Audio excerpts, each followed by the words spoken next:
Hello, welcome back to the channel. It's Cairo. Today we're talking about the 5 legendary land cycle from Neon Dynasty, why they're important, what they do, and why they have a place in almost every deck that runs their colors.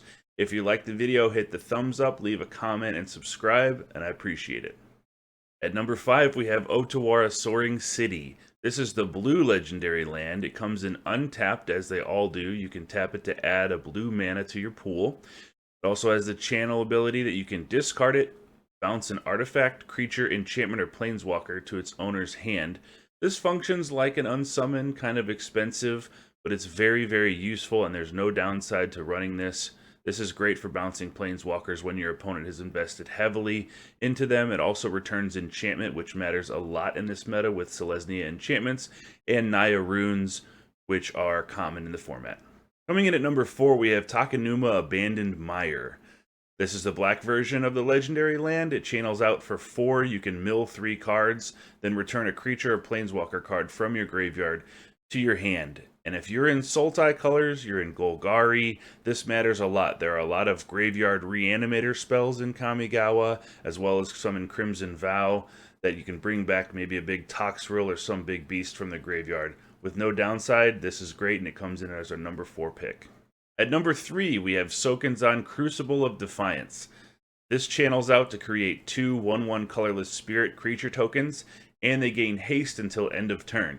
Doesn't seem like a lot, it could be 2 damage, but if you're in an ultra aggressive mono red aggro deck, 2 damage, as we all know, can be life or death.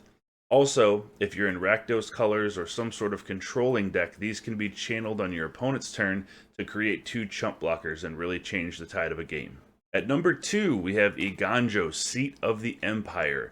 This channels for 3. You can discard it. It deals 4 damage to target attacking or blocking creature.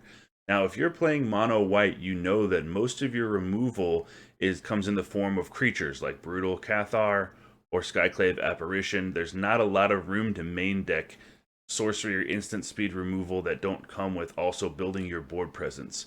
Iganjo is super powerful in mono white aggro because of this. Having it function as a land that has no downside or a removal spell when you need it is key, and that's why it comes in at number 2.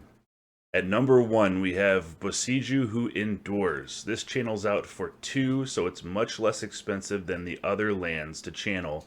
You can destroy an artifact, an enchantment, or a non-basic land an opponent controls. They get to search their library for a land with a basic land type, put it onto the battlefield, and shuffle. This matters a lot in Selesnya enchantments when you're facing enchantment decks. Having removal that also doubles as a land is clutch in those matchups. It also can destroy non-basic lands. We're talking about Hive of the Eye Tyrant or any of the man lands from Dungeons & Dragons that come in at you. You can do this for 2 and get rid of that threat. That's why this comes in as number 1, and it should continue to see play for the near future in almost any green deck. That wraps up our video for today. I hope you enjoyed it. Let me know what you think. If you disagree with the order in which I ranked them, leave a comment down below. If you liked the video, hit that thumbs up and consider subscribing and sharing, and have a great day.